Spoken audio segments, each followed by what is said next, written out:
we're going to look at acceleration of rigid bodies using relative motion analysis here. And what we'll do is we'll start with our velocity equation that we had, and we'll take a time derivative of it. So we have the VB equals VA plus omega cross R of B with respect to A. We'll take a time derivative of that. Now, the first two are pretty straightforward.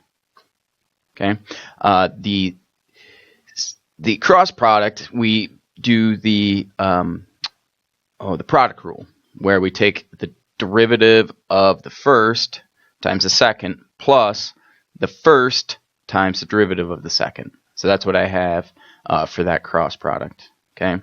Now we know a few things about that. So first of all of these derivatives of the velocities turn into accelerations. D omega dt is alpha.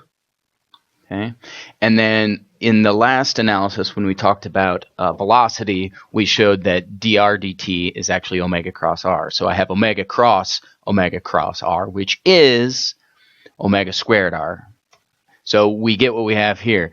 So we have the acceleration of B equals the acceleration of A plus alpha cross R, B with respect to A, minus omega squared R, B with respect to A. So essentially what I have is a translation as well as a rotation. But for acceleration, of course, we have two components of acceleration. We have a tangential acceleration, which is alpha R, and a normal acceleration, which is omega squared R. Now, the negative is there because as you look at the rotation, so right, I've got my motion here, which is the translation plus the rotation, all right? Tangential is fine, that was just like the velocity, but my normal x points back in towards point A, going from B to A, not from A to B, which is what R actually is given. So the negative sign says it's in the negative direction of B with respect to A, basically saying, hey, this vector, this normal vector is pointing towards A. That's where the negative sign actually comes from. So this is the equation that we'll be using for relative motion analysis when we're trying to find acceleration. Note that we need to find that we need to find that angular velocity in order to solve the problem. Okay, so we'll have to do velocity analysis before we go into the acceleration analysis.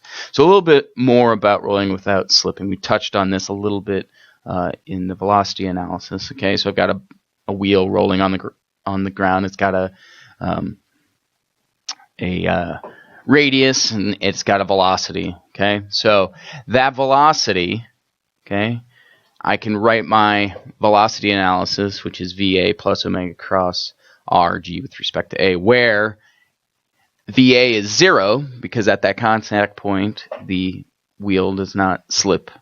Okay, so there's no velocity at A. So I'm just left with omega crossed with R, where I've got R of G with respect to A, and that's in the Y direction going from A to G. Doing that cross product, I'm just left with the center of gravity, the velocity of the center of gravity, just equaling omega R. Okay, where omega is the angular velocity, R is the radius.